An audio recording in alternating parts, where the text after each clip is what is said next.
This is Fortress on a Hill. Thank you for joining us. I'm Henry. And I'm Danny. We're here to tear apart recent stories about our nation's armed forces and our veterans. We hope you'll take a critical look at what's happening with our military, and we hope you enjoy the show. Now, let's get started.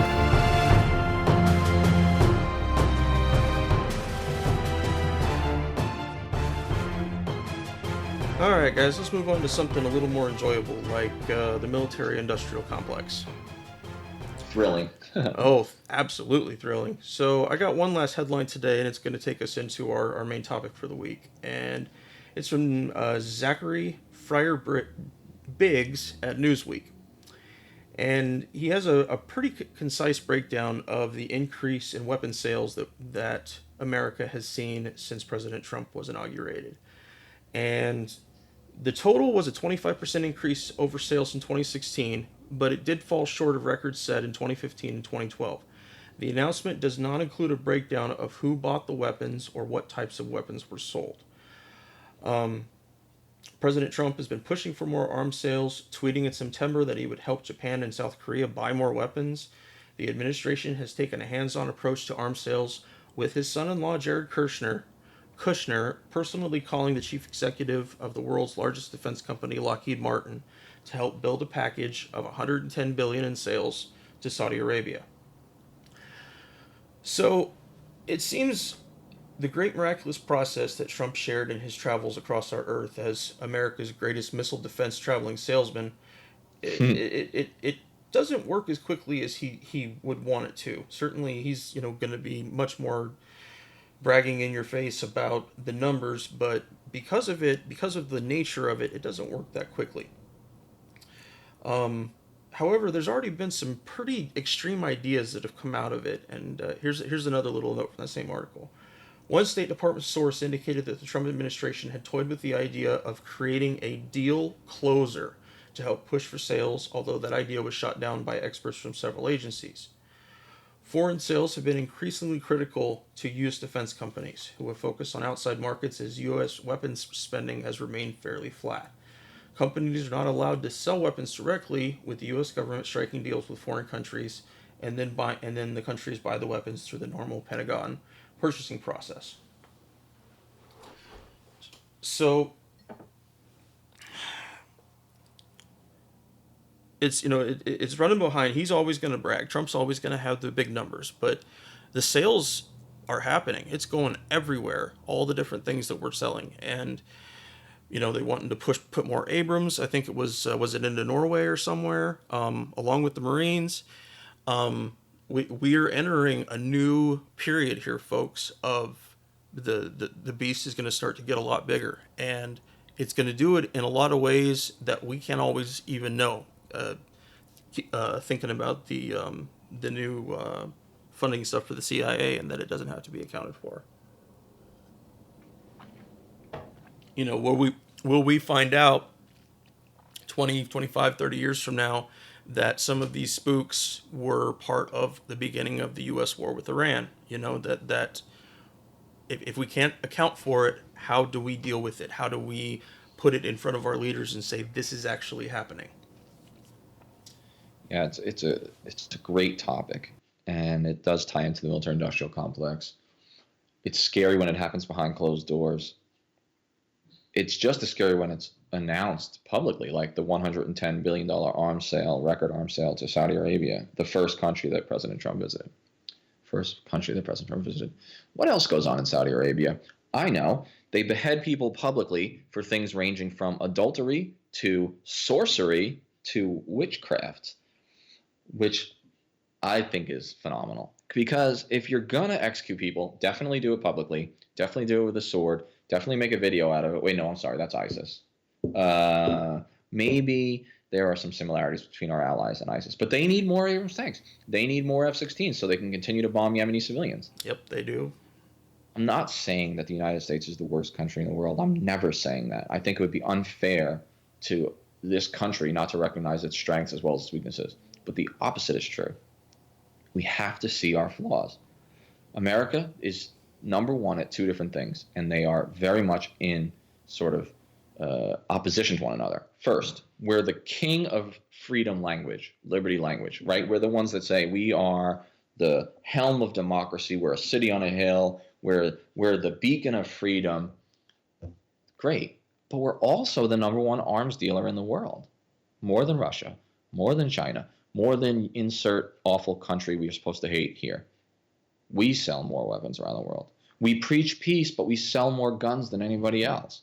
We also own more guns than everyone else. Yemen owns like the second most guns per capita, and that place is a madhouse. It's like the Wild West, literally. And America has like 3 times more guns per person. It's this needs oversight. This needs oversight. I know that a lot of people get their living from arms dealers. A lot of people get their living from the arms dealers that don't even know that's where their money's coming from. Maybe they're the janitor at Honeywell. I mean, a lot of people are dependent on this for their jobs, and I'm sympathetic to that. They're not all like, evil, nefarious arms dealers. I mean, there's only a few of those. I mean, most of those people are top. But we've got to take a hard look at where our guns go, guys, because we sold Stinger missiles to the Mujahideen that was fighting against Russia in Afghanistan in the 1980s. And we know how that turned out, right? Because those same people turned their guns on us a decade and a half later. You've heard of one of them. He was this young Saudi magnate called Osama bin Laden. Okay, so we got to be careful where these guns go. If you think Saudi Arabia is completely stable and that those $110 billion worth of guns might not end up in some bad actor's hands, then you do not understand history and you don't know that region. We have to come to grips with the fact that we are both the supposed beacon of freedom and the biggest arms dealer in the world. Do we want to be that country? Do we want to be that country? I don't know. Some people might say yes. The executives at Boeing, yes. The executives at Lockheed Martin, yes, that's what they want. That's how they make billions in profits. And Raytheon. I mean, you can go through it. We're naming college bowl games after these guys. Army 1 played in N1. I watched. I admit it. I'm a football fan still. I realize I shouldn't be, and I got to deal with that intellectually, but I still am. I watched it. The Army football team beat San Diego State in the Lockheed Martin Armed Forces Bowl. I have so many problems with that. First of all, calling it the Armed Forces Bowl is like super militaristic, and I'm not comfortable with it. But calling it the Lockheed Martin Armed Forces Bowl is like saying, look at us, the military-industrial complex, alive and well. No one question us, and we're going to make it public. They don't even hide it anymore. At least hide it. At least be like sneaky about your little arms deals. Go behind closed doors, be all cloak and dagger. Not anymore. No, we literally send our president to Saudi Arabia. He dances with Saudi princes while holding sword, and then he sells them $110 billion worth of weapons with a B. Crazy. It's a crazy world, man.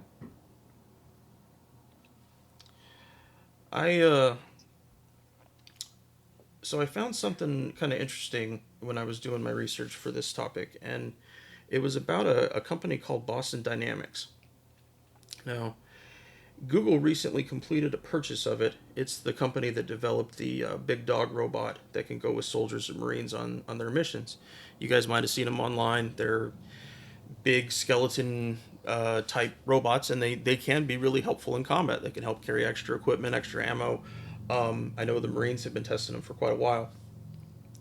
While Google was clear that it would ensure that Boston Dynamics met all of its defense contracting requirements, it was not as supportive to continuing committing additional defense contracts. This is incredibly noteworthy for a company that's purchase value was twice the combined value of Lockheed Martin, Northrop Grumman, Raytheon, and General Dynamics. And those are basically the big four, folks. That's who makes almost every missile, every rocket, every plane, every Humvee, every tank. Those four companies. Consolidation at work. Now, with Jared Kushner's move to intervene on Saudi Arabia's behalf for Lockheed Martin, it gave me an interesting idea. I didn't know this until recently, but the F 35 Joint Strike Fighter was a globally designed, financed, and tested piece of equipment. A country grouping of the US, the UK, Australia, Canada, Denmark, Italy, the Netherlands, Norway, and Turkey. I picked this out because I think this is a really great example of how globalization has affected everything, including weapons sales. But in the long term, because of globalization, there's going to be opportunities for other countries and specifically other corporations to be able to squeeze us in terms of our defense priorities. And between materials needed for weapons construction, testing, design, and definitely purchasing, the global community could stand in a great place to mitigate or even lessen the U.S. foreign policies in certain areas. But more than that, with a huge company like Google can buy and sell companies with defense contracts, that means that anyone who has a stake in both our imperialist foreign policy and or meaning anyone who has or sales of weapons now to be at the mercy of the global market. Defense companies will be forced to consolidate more and more, and that could take a huge bite out of our current foreign policy positions because where are they going to get the equipment unless the rest of the globe buys just as much to make it cheaper? That was what Trump is, one of his traveling salesman points. As you buy a few more, the price goes down. It's yeah, and he just carries that with him like it's becoming of a president or something.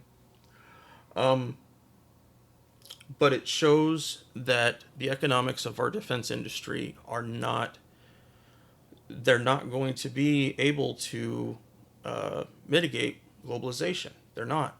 And eventually there will be moments, there'll be times where there's going to be materials. Think about our current problem trying to get the right chemical for lethal injection. We have to, states are ending up using some barbaric something or other mixed together, but all the countries in Europe that make it, they won't sell it to us anymore. They just said, hey, we're done. We're not going to do it. And so if that happens, where are we going to outsource all of our warfare to? That's a good point. The capital punishment example is a good one. I mean, you can't even become a member of the EU, the European Union, unless you get rid of capital punishment. So much of the Western world is turning against what they see as barbaric activities, and I think arms sales could be one of the next things on the shopping block for the civilized world, which I'm not even sure we belong to. This military-industrial complex issue is an old one. We're going to talk about Eisenhower a little later, who is one of the first people, I think, to coin the term and to kind of point it out publicly in the 1950s. We're still living with it. I have an article coming up that is going to probably get some pretty good play up in the Nation, the Huffington Post. I'll initially publish it with Tom Dispatch, and it really ties into the military-industrial complex. And what I'm going to call it is Trump's national defense strategy, something for everyone, parentheses, in the military-industrial complex, that is. And bear with me. The way I'm going to come at the military-industrial complex is not the typical way where I describe why it's so nefarious and I describe how, congressmen make deals for arms trade to go into their district, and then the generals that retire go work for those same arms dealers. You know that story. I feel like most of you know that story, and it's awful. What I want to talk about now is how do we develop our threat picture in such a way as to make sure the military-industrial complex gets fed? I called it the chicken and egg question for the ages. In other words, do we write our threat pictures, our intelligence pictures of where the supposed threats in the world are? Do we write them because they're real threats, or do we write them in such a way that the military-industrial complex gets fed and all the different services, Army, Air Force, Navy, Marine Corps, that they all get what they want? I'm not big on conspiracy theories, which gets me in trouble on some of the sites I write on because of the comment section seems to be full of conspiracy theorists. They think I don't go far enough. I'm not. I'm kind of an Occam's razor guy. I think the simple solution or the simple answer is probably the most likely. But it's getting harder and harder to believe that when you read the most updated national defense strategy. For those of you who don't do strategy for a living, which is most Americans who are too busy trying to just feed their family in this highly unequal economy, this is the way it works, or it's supposed to work. The president puts out, or his office puts out, a national security strategy, an NSS, which lays out the general way the president sees the world and how he wants to use all the different tools in his kit bag, like military, economic, diplomatic, to get at those challenges. Once he does that, his Secretary of Defense, the Pentagon, puts out an NDS, a national defense strategy, that lays out the military's view of those threats in the world. And I would say that the current NDS, which just got put out just this last month, by Secretary Mattis. I think it is a Mattis and McMaster masterpiece. I think the two of them engineered it together. I'm going to tell you why in a second. And I think this thing is built to make sure that everyone gets the toys they need and the budgets keep growing. In other words, if there were a conspiracy, and I don't think it's this simple, but if you were to get involved in a conspiracy where you wanted to get as much money as possible for the military and for the military industrial complex as possible, what would you have to do? Well, Henry, of course, you'd have to make the world seem like a really, really dangerous place. You'd have to say, the world is full of threats, more threats than ever, guys, worse than ever, worse than World War II, worse than the Cold War. It's not, of course, none of that's accurate. The world is dangerous, but it's not necessarily the most dangerous it's ever been. And the military is not always the right tool to deal with those dangers. But anyway, if you were to have written the National Defense Strategy to make sure that everyone gets their toys and everyone makes their money, you couldn't have written a better NDS, because this one is perfect. This is an NDS for the ages. The reason I know that this is a Mattis and McMaster production is because I've heard this threat picture before. I mean, if you've got time, I recommend reading at least the summary. I just posted it on the Force on a Hill webpage. I just posted the link to the NDS, and you can read the 8-page abridged unclassified edition, which is all I've seen. I haven't seen a classified edition or anything like that. I don't have a need to know. But McMaster came and visited us at West Point when I was teaching in the history department. This was in 2015. McMaster is a real smart guy, and he's an alumni of the department. He went to West Point, and he was a history teacher there as well when he was Major Major McMaster, just like I'm Major Shorson for now. And he came to us, and he gave us a little talk in the conference room, and this is in 2015. So this is before he knows he's going to be National Security Advisor. This is before Trump wins, all that. But his view of the world, he said, was that there's lots of threats, and the best way to describe it is what he called the 2-2-1 theory of threats. 2-2-1, what does that mean? He said there's two big threats, Russia and China. There's two medium threats, North Korea and Iran, and there's one persistent threat, terrorism. And I heard it, and I remember thinking at the time, all right, well, I think that's a little overblown, and I think it's a little alarmist, but I get what he's saying. All five of those are threats in a certain sense, I mean, I'm not sure how we should deal with them, but okay. Well, I didn't know he was going to be National Security Advisor, and I didn't know he was going to help Mattis write or help Mattis conceptualize the National Defense Strategy. And then I read it. I read it just the other day, and I said, holy shit, this is the 2-2-1. I knew this 2 years ago. I knew this almost 3 years ago when McMaster told me, because that's what the NDS says. It says there's two big problems. It calls them the revisionist powers, Russia and China. It says they're the big threat now, not the war on terror. War on terror is secondary now. Okay. I don't like the war on terror much, but so I'm not so sad to see it go. But I started thinking, man, that sounds like a real Cold War. It says the problem is that Russia and China are both strategic competitors. That's what they're labeled. That might be true, but it sounds like we're painting them as enemies before we even have a war. It sounds like we're setting up a new Cold War. Document starts with China. It says that China is, this is the really scary part, pursuing, quote, military modernization. Yeah, so is everybody. So are we. Nothing in there mentions the fact that we spend more on defense than the next 9 powers combined, including China. And then it says, worse still, that China, quote, seeks Indo-Pacific regional hegemony, meaning regional hegemony in the Indo-Pacific area, specifically the South China Sea. That's true. And China's doing some kind of threatening things down there. They're moving some fighter planes pretty close to our ships, and they're taking over islands and building them up to make airfields, and they're pissing off the Vietnamese, and they're pissing off the Filipinos, and they're flexing their muscles. Hey, fuck, there's a billion of them. I get it. And that is a threat. But what the National Defense Strategy doesn't do is provide any context. Like, we have regional hegemony in the Caribbean, in the North Atlantic, in the Eastern Pacific. And it's totally normal when we do it. But if China wants to have any hegemony over the water that touches China, we fucking freak out. But I'm not saying China's not a threat. I'm saying maybe we don't want to declare a new Cold War just yet. Unless you wanted to feed the military-industrial complex. Because if you wanted to do that, what better way? Who wins in the China as a regional hegemon, as a regional threat game? The Navy, of course. Because if you want more ships, you need an enemy. Perfect. China's flexing their muscles in the South China Sea. We might have to build more blue water Navy ships. We might need some more Air Force too, right? Because we're going to have to bomb the coastal defenses of China before we can get our Navy close enough because of all their anti-access area denial missiles, which they have.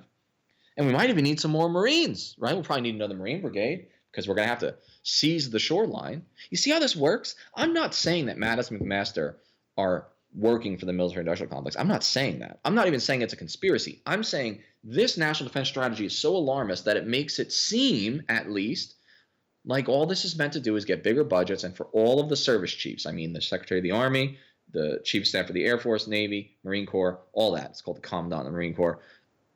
This document makes sure everyone gets something they want. Well, China's not really a good enemy for the Army, is it? I mean, man, you were in the Army, right? We don't really love amphibious assaults. We're not really comfortable on ships. I get like nauseous when I'm on the Staten Island ferry, okay, like in New York City. I mean, I get it. Like, that's not our deal. We like land wars, right? We like tanks. We like valleys. We like seizing rivers and hills. So how's the Army going to get on this deal? I'll tell you how. Russia, because that's the second big behemoth of a threat. We're told that Russia seeks to destroy or shatter NATO. It's a little alarmist. It doesn't mention the fact that we put NATO right on their borders and we've been aggressive. Look, Russia has done some aggressive things. Ukraine, Crimea, Georgia. I get it. But, that's their neighborhood. I'm not saying it's okay. I'm saying we do that too, and no one questions us. But if you need to deter Russia and you declare a new Cold War on Russia, that means the Army is going to need more tanks. It's going to need more armor divisions. It's going to need more helicopters. We're going to need to start putting more soldiers back in Europe because remember we started taking them away 10 or 15 years ago. So the Army gets to cash in too. Ka-ching. It's beautiful. So then the next thing is these medium states. Iran, North Korea. I think both of those threats are overblown as well. I think they're genuine threats. I don't like Kim Jong-un. I think he's a fucking lunatic.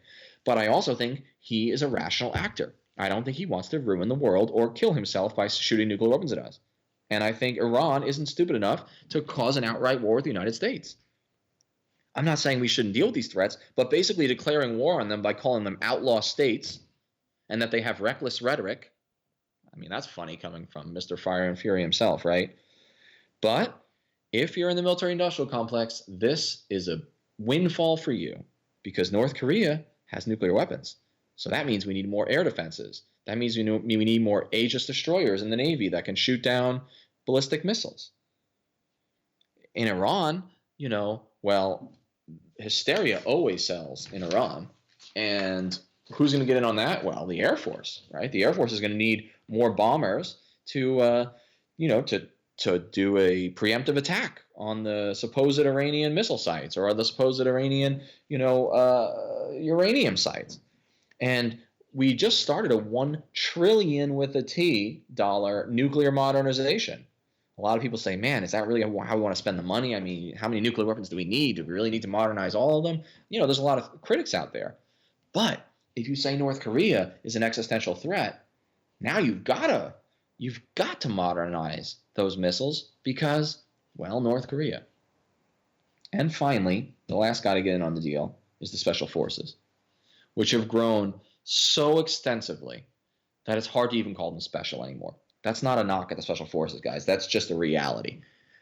We've increased them to 69,700 special operators by the time Obama left office. And they're only going to increase from here. That's bigger than most armies in the world.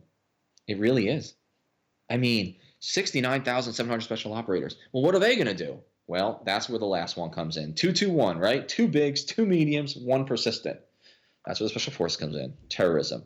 So long as we say that terrorism, a tactic, by the way, not a person, tactic, terrorism, so long as we say that's an enemy that we have to engage everywhere it comes, Special Forces are never going to run out of a job. But you know what? Job security is not all they need. They need to be home with their families. They need to not kill themselves when they come home. We are breaking the Special Operations Command. Report after report. Suicides rising. Divorces rising. These guys are never home. They're out there chasing terrorists in the dark, some of whom aren't even really a threat to the United States, some of whom didn't exist before we put Americans on the ground in the first place and pissed everybody off. My point with the NDS is not that there's a conspiracy. I don't think that's the case. But that the parochial service interests want to make sure that they get enough money that they get the boon that they want, that the budget is what they want. And the only way that works is if they seem relevant. The Army, the Navy, the Air Force, the Marines are terrified of seeming irrelevant. The thing that scares them most is that they won't get enough budget to fund their soldiers and fund their next technological innovation. That's their game. That's narrow. Get as much money as possible. And the only way you seem relevant is if you have a threat that means the American people brutally, desperately need you. The Army needs a land war threat. It needs it. It desires it. It doesn't even know it. It just needs it. It feeds the Army. The Navy needs a naval threat in order to justify more ships than, all of our competitors combined. We have 10 or 12 aircraft carriers in the United States. I can't remember which one it is. I should Google it. Fucking China has like a leaky old Russian one. UK, England, which used to have the best Navy in the world, has 0 right now. They're building 2. Russia's got like 1 that kind of works.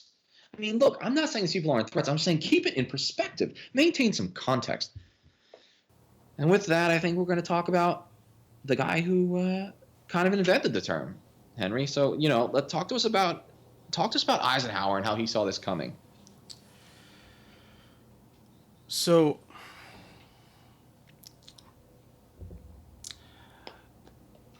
it was just after the time of Stalin's death that he gave a speech, and Ike is much more remembered for the speech that he gave 3 days before he left office in 1961, which he coined the phrase military-industrial complex. But it was this earlier speech that really gave people a more substantial breakdown of how he actually sees it. And that, keeping in mind, this is a person who is one of the few 5-star generals we've ever had. He supreme commander in Europe during the Allied invasion. This is someone who has seen combat and seen the worst of it.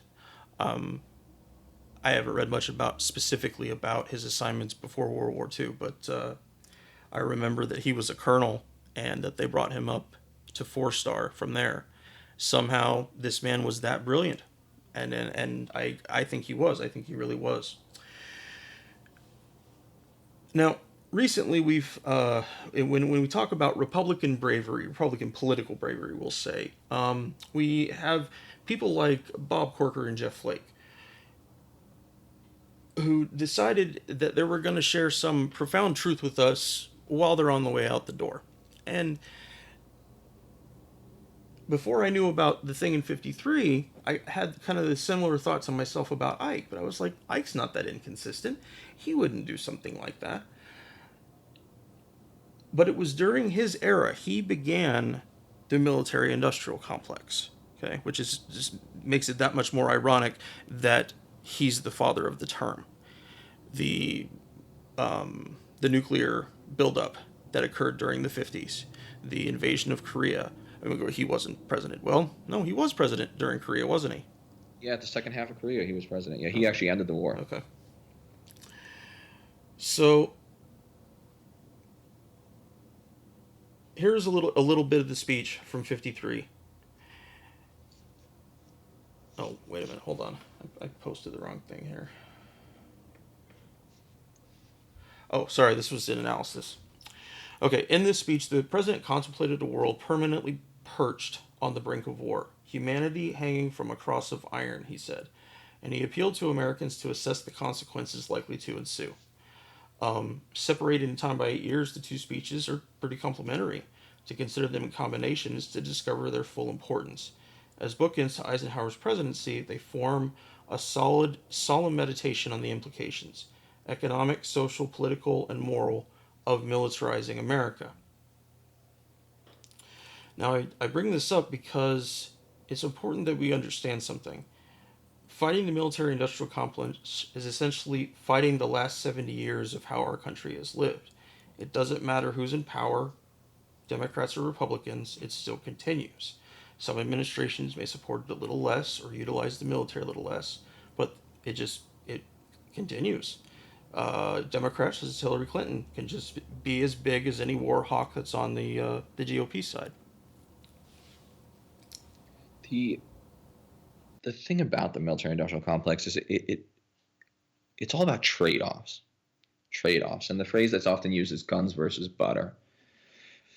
There are finite resources in any government, right? There's a finite amount of tax revenue that comes in.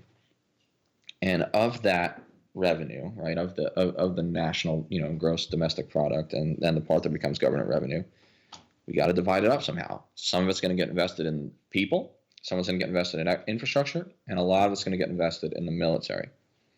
A large portion of our budget does go to the military. A large portion of discretionary spending, the number one discretionary spending, goes to the military. It's been the case for a long time, since we've been in essentially a warfare state, a permanent warfare state, since Harry Truman took over in the end of the Second World War. Ike saw it coming. He couldn't stop it, but at least he saw it coming, and he had the courage to tell the American people.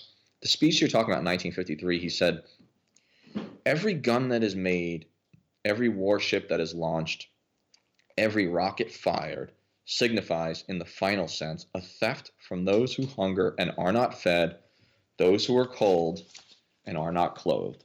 This is not a way of life at all, in any true sense. Under the cloud of threatening war, it is humanity, as you said, hanging from a cross of iron. This is Ike, the 5-star general who graduated from West Point in 1915, who spent more than 30 years in uniform, who commanded the defeat of the Nazis, who saw the battlefield and saw the aftermath of battles, was horrified by it. For a man like that to question his own profession and to question the military complex that sort of feeds this warfare state was incredibly brave. It really was. And the guns versus butter debate is acute today, once again, because what do we see in America? Income inequality is as bad as it's been since the Gilded Age. Top 1% owns so much more than ever before. This latest tax cut's going to give them more. Rising tuition costs. College is unaffordable. My wife probably stays up at night wondering how our middle-income family is going to put 4 boys through college. Deindustrialization is ongoing in the heartland. A lot of those people voted for Trump, by the way. And at the same time, we have runaway American defense budgets. The 2019 draft budget is for $716 billion with a B dollars, more than we've ever spent before. That battle between guns and butter is still raging, and it seems like guns are winning. For a president who likes military parades so much, for a president who likes posturing so much, you're inevitably going to see more military spending. And that's job security for a lot of people. And I'm cognizant of that. And I don't think we should get rid of the military. I don't even think we should stop having the most powerful military in the world. What I'm asking for is a little context. Do we need to be the number one arms dealer in the world and spend more than the next 9 countries on defense, 6 of which are our allies? Is that necessary? What's lost? What happens to a republic? What's the cost? And Henry, I think Ike laid that out, right? I mean, I think Ike laid out some of these costs. What did he say? Like, what did he tell us about where this money could be spent? And I know obviously it's 1950s numbers that he's using, but it's probably just as salient today. Ike mentioned that, like, the cost of one modern bomber is this: a modern brick school in more than 30 cities. We pay for a fighter with 500,000 bushels of wheat. We pay for a single destroyer with new homes that could have housed more than 8,000 people. I'm sure that's true today, because weapons have only gotten more expensive. Oh yeah, absolutely. The inflation on the arms trade is just through the roof, just by its very nature. I don't think either you or I, who are veterans who have benefited from the military-industrial complex, whose healthcare is largely still and probably forever going to come from the military-industrial complex, I don't think either of us is saying, hey, we shouldn't have an army. No. That's ridiculous. I'm not even a pacifist. I dabble, but I'm not a pacifist. I think that there are real threats in the world and that sometimes you have to stand up and defend yourself. But it's called the Department of Defense. What's interesting is it was called the Department of War until 1947, when it was renamed the Department of Defense.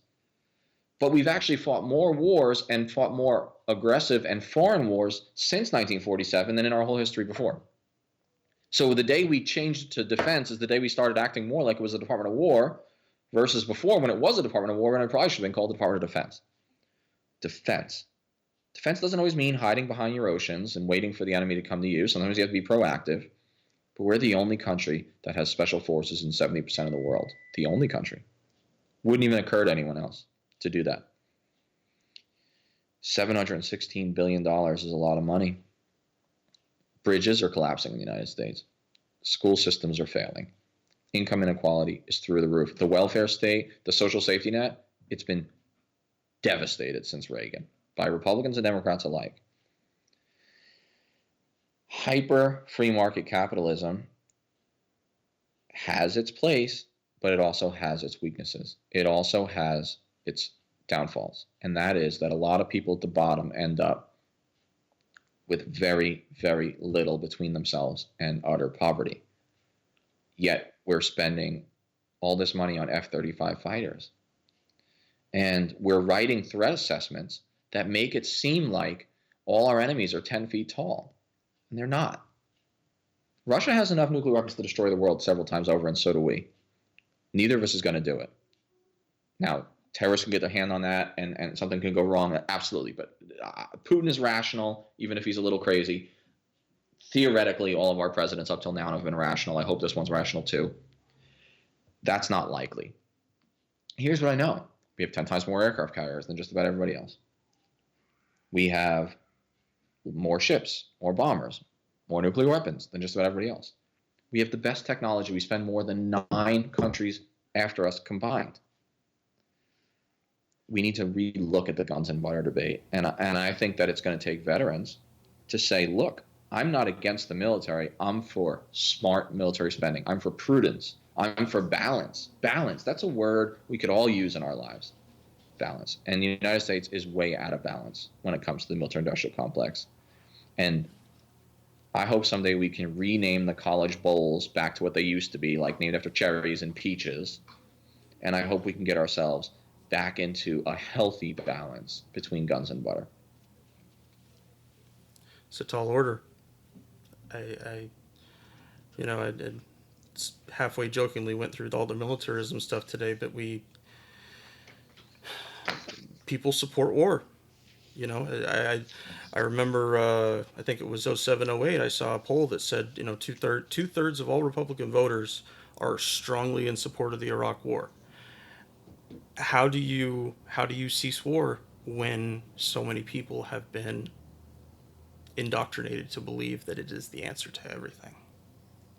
Yeah, and it's the new normal, right? Because kids who vote in 2020 will have turned voting age in a post 9/11 world that had never lived through peace. That frightens me every day. I got a freshman in high school who he doesn't know anything. He was born in 2002. Him and all his friends, their entire lives have been war. It's not their fault. It's our fault, right? It's our parents' fault. Oh yeah. We bequeathed that to him, one generation to the other. I would be appalled by what he saw today. I'm confident in that. I don't even like that kind of language. It frustrates people when people say, "Oh, the founders this and the founders would have done that." Like, yeah, the founders would have also enslaved, like the black kid on your corner. Let's keep that.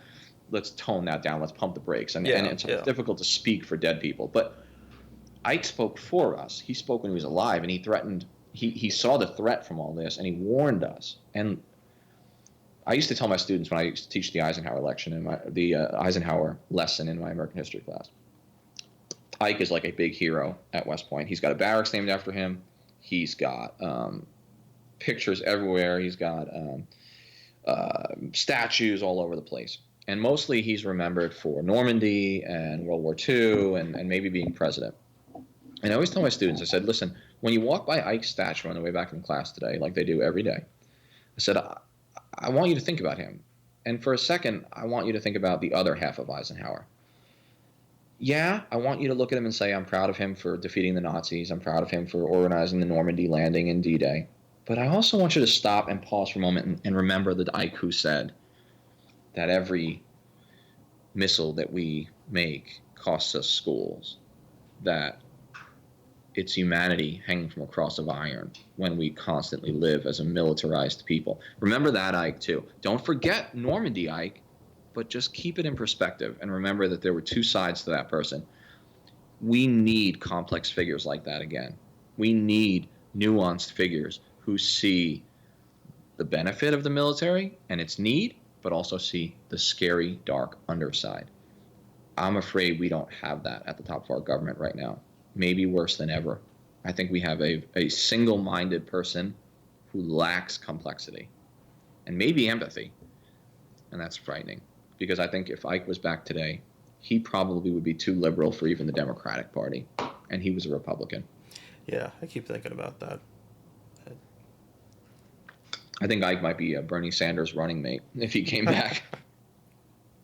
Well, especially if he saw the nature of the way that our country does budgeting now, and that, Social Security and Medicare are not nearly as protected as people would like them to think, that what all the changes that have happened to Obamacare in the last 14 months, our own social safety net is under threat in different ways. And yeah, you're right. He would be great as a civilian administrator over the military, riding that line more so than anyone we've probably ever seen.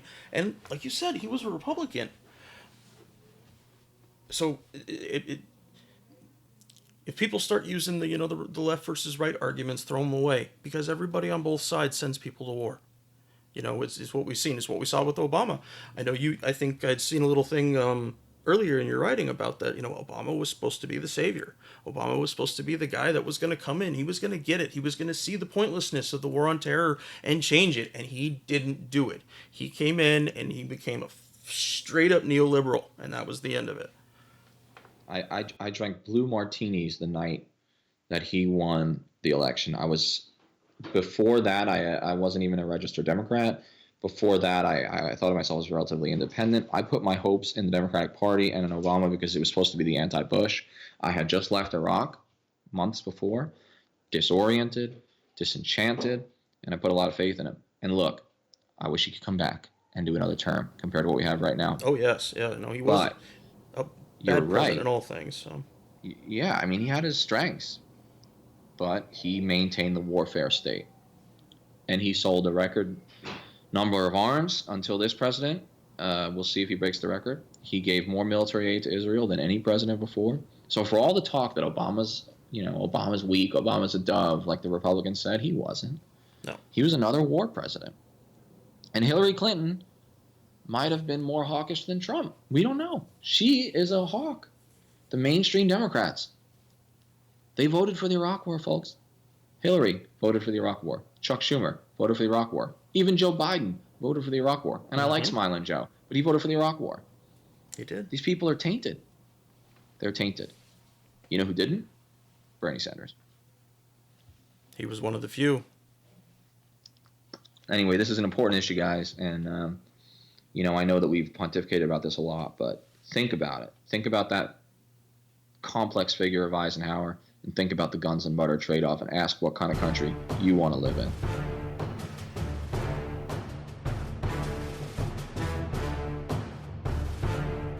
Thank you for joining us today. Please come join the conversation at www.fortressonahill.com. You can also find us on Twitter at Fortress on a Hill, or on Facebook at www.facebook.com/Fortress on a Hill. We want to hear from our listeners about the topics and issues pertinent to America's military and veteran communities. And last but certainly not least, analyze your news and its sources very closely. Verify everything you read. And remember that no one, no matter how powerful, are above criticism, especially those with the power to send others into harm's way. We'll see you next time.